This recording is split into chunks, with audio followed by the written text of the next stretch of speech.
Simply put, the GTR is the modern day equivalent of the 90s tuner car. Figures of over 1,000 horsepower in real life are not difficult to come by, especially in quite urban areas like London and California and any other major city around the world. This is another top speed tune. I know you love these top speed tunes. And this one got to about 295 mile an hour with NOS. And I'm currently in the middle of working on a kind of like AMS T1 performance sort of drag livery. But I'm in the middle of doing that right now. So I'm in the middle of getting grips to the livery editor. But enough about that. On to the tune. Right, so I'm just going to go through the parts that you really need. I'm only going to mention the parts you need. The other parts that I've already purchased are not really too relevant. So in the sports, you'd want weight stage 1. Club sport, you want your bore up, your high lift cam, and your weight stage 2. Power restrictor and ballast you don't really need.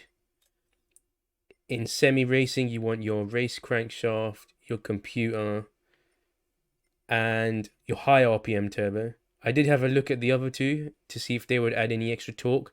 They don't, so you only need to buy the high RPM one. And then your weight stage 3, and also your fully customizable LSD. Then in your racing, you want your stroke up, engine balance tuning, polished ports, anti-lag, intercooler, air filter, silencer, manifold, brake pads, either of the brakes, suspension, flywheel, center diff, which is very handy in this case, and then you want your race transmission stage 4 and racing soft tires. Then under extreme, you want your nitrous and your racing heavy wets. I'll get into that later in the video. Right, so moving on to the tune. For your tires, you want heavy wets on the front and softs on the back. This is to prevent you spinning out on both corners. You can take both corners way more stable, and you can take them both flat out without randomly spinning out for no particular reason. I don't know if this is a glitch. They might patch it soon, but we'll take advantage of it as it works. Suspension, you want the ride height lowest as possible, 85. Anti-roll on 7. Compression on 35. Expansion on 45. Natural frequency on 1.85. Camber on 1.5. And no toe. Diff all on 60. With the torque split on 50-50. This kind of helps with the launch, if you ever need it in that case.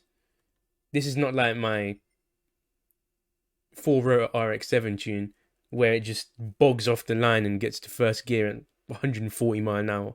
This ain't like that.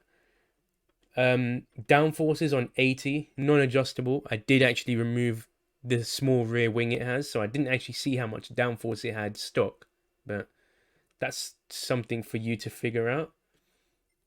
All of these are left standard. For the transmission, you want to do another transmission flip. I will leave the gears on the right as I did with the last video, just to show people what gears you need to put them in and the ratios you need to put in. So first you set your final drive all the way to the right, which is 5.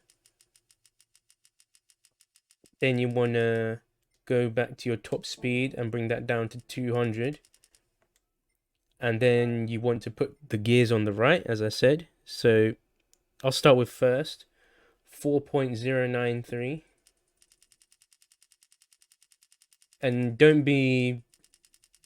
It was fine if it kind of like jumps a few. You can always adjust them at the end. It won't make a difference. Second gear, 2.606.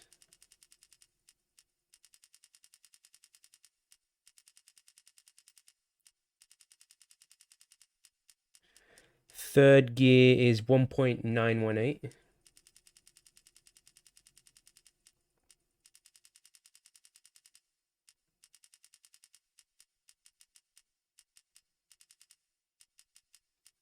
Then fourth, 1.44.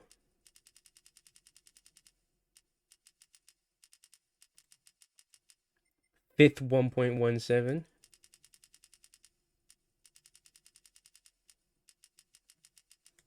and sixth is 1.07.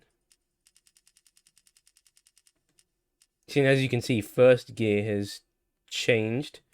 So what we'll do is we'll bring the final drive back down and then adjust it again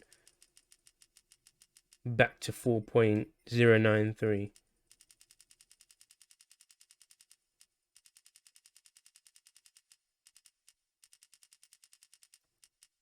We're just bringing it further over to the right so that it doesn't actually bog off the line. You actually get some wheel spin off the line.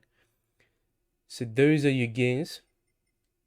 And then anti-lag I've put on strong so it doesn't bog in the lower RPM as well. So we'll take it onto the track now and see how it performs. So taking some of your advice, I ended up doing a custom race for this. Slipstream on strong. Not strong, I actually put it on real. Slipstream on real. Then nitrous on 10x, and then group 1 cars, because I think they're the fastest cars you can do besides having everyone in the same car. So I ended up doing this test at night time as well, just to showcase it a little bit more. It looks better at night time in my opinion. And this doesn't slouch around. Already we're up to about 290 miles an hour with the nitrous fully pinned. Down the hill it got to about 297, and then with nitrous on the back straight it hovered around 295. This will cruise in 5th at 270, so it's pretty good for those non-nitrous races, or if everyone's just going around in free mode on Route X. I ended up making a few lobbies which were, what was the lobby called? It was, I think, Fastest Streetcar Showdown was the lobby name, and instantly got fooled with 16 people straight away. So it was pretty good. Right here at the first corner, you'll see those racing wet tires get put into good use. Shout out to Robin Hood on in-game. He's the guy who told me to, or person I should say, not guy. He's the person who put me into this situation where I didn't know what to do with suspension, and then he's like, just put heavy wets on the front and you won't spin out. So I did that, and as you can see, pretty much pinned 290 miles an hour around the corner. So I've only tried this on this car, but I haven't tried it out on any other cars yet, especially like rear wheel drive cars. I don't know how it would affect it, but that's something for me to find out. But hope you enjoyed the tune. Comment on the video to get it through YouTube algorithm or whatever. Subscribe, like, I don't care. As long as you watch, it's fine. As long as this has been useful to someone, that's good enough for me. On that note, catch you in the next video.